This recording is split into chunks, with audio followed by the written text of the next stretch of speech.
আচ্ছা, আমার কাছে বলা আছে হচ্ছে কনজিকিউটিভ মানে কি, পরপর যেটা, যেমন 1 2 3 এগুলো কিন্তু কনজিকিউটিভ নাম্বার। আমাকে বলছে যে sum of the first 3 consecutive term of a geometric series is 24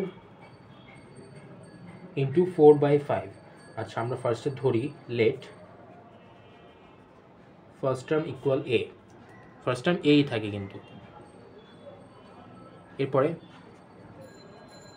second term equal a r n minus 1, যেটা হবে a r 2 minus 1 which is a r, then third term a r 3 minus 1 a R square. তিনটার কথা বলছে তাই তিনটাই বের করলাম। এবার কি বলছে, সাম অফ এই তিনটা কনজিকিউটিভ মানে পরপর যে তিনটা টার্ম আছে এই তিনটা টার্মের সাম হচ্ছে এ প্লাস এ আর প্লাস এ আর স্কোয়ার ইকুয়াল 24 4/5। এটা হচ্ছে মিক্সড ফ্র্যাকশন আছে, এটা কি মিক্সড ফ্র্যাকশন। এবার এখান থেকে আমরা কী করবো, এ কমন নিব। এ কমন নিলে থেকে 1 প্লাস আর স্কোয়ার। আর এটাকে যদি ভাঙি, এটাকে কি লিখতে পারি, ফার্স্টে এটার সাথে এটা মাল্টিপ্লাই, দেন এটার সাথে অ্যাড।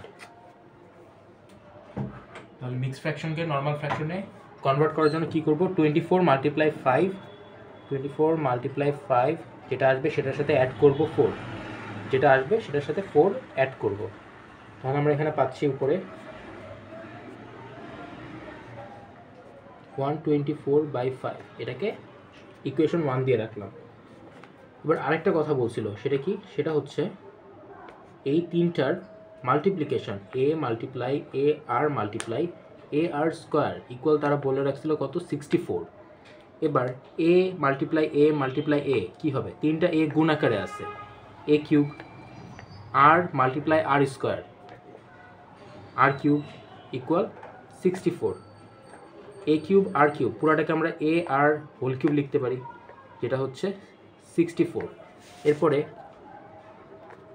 এ আর হোল কিউব ইকুয়াল 4-এর উপরে যদি কিউব দেই সেটা কিন্তু 64 হয়। তাহলে এখান থেকে আমরা কী পাইতেছি, এ আর ইকুয়াল হচ্ছে 4। এবার যে কোনো একটা মান বের করতে পারি, আরেরও বের করতে পারি, এরও বের করতে পারি, ইচ্ছা। আমি এ বের করলাম, এ হচ্ছে 4/r, এটাকে দিলাম 2 নম্বর ইকুয়েশন। এবার এই 2 নম্বর ইকুয়েশনকে আমি 1 নম্বর ইকুয়েশনের মধ্যে বসাবো, এই এটাতে বসাবো,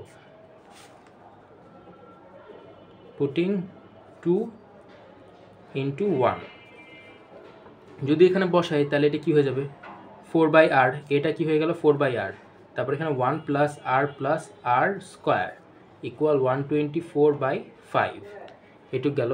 এবার কি করতে পারি, আমি হচ্ছে প্রত্যেকটাকে এখানে মাল্টিপ্লাই করে দিতে পারি। যদি এখানে মাল্টিপ্লাই করে দিই, এটার সাথে এটা গুণ হলে 4/r প্লাস এটার সাথে এটা গুণ হলে 4r/r প্লাস এটার সাথে এটা গুণ হলে 4r² ইকুয়াল 124/5।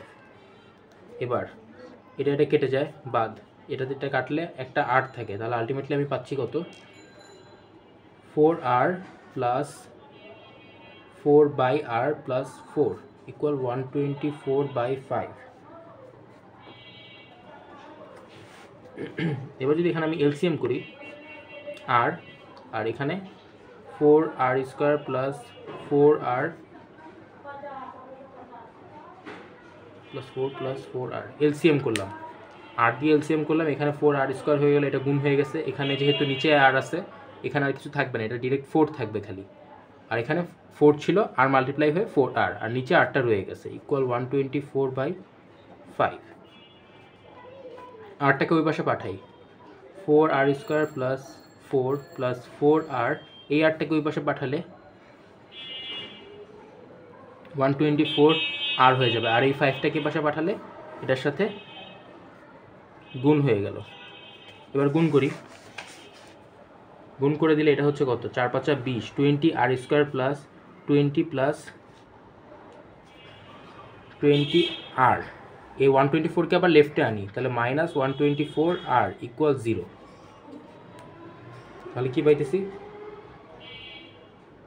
20r², এটা থেকে এটা বিয়োগ দিলে প্লাস 104r প্লাস 20 ইকুয়াল 0। এবার প্রত্যেকটা থেকে আবার 5 কমন নিব। দেওয়া ছিল কি 20, এখানে আমরা পাইছি 20 আর স্কোয়ার প্লাস 104 আর প্লাস 20।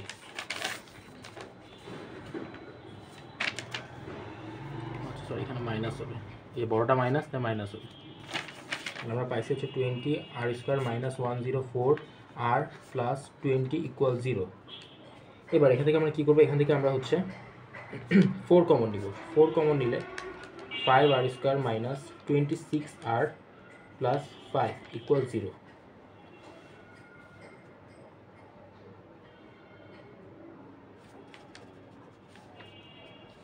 ফোরটাকে ওই পাশে পাঠিয়ে দিলে শূন্যর সাথে ডিভাইড, 4টাকে এই পাশে পাঠিয়ে দিলে শূন্যর সাথে ডিভাইড, তাহলে সেটা 0ই থাকে। তাহলে আমরা লিখতে পারি 5 আর স্কোয়ার মাইনাস 26 আর প্লাস 5 ইকুয়াল 0।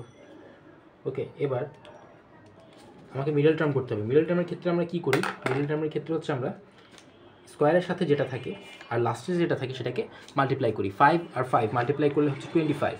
25 ইন্টু 1 25, যেটাকে আমরা এখানে প্লাস মাইনাস করে কিন্তু 26 বানাইতে পারবো। যেহেতু এই দুটাকে মাল্টিপ্লাই করে 25 আসতেছে, আমরা 26কে 25 দিয়ে ভাঙবো। সেটা হচ্ছে 5 আর স্কোয়ার মাইনাস 25 আর মাইনাস আর মিলাই নিলাম, মাইনাস 25 মাইনাস আর ইকুয়াল 26 আর প্লাস 5 ইকুয়াল 0।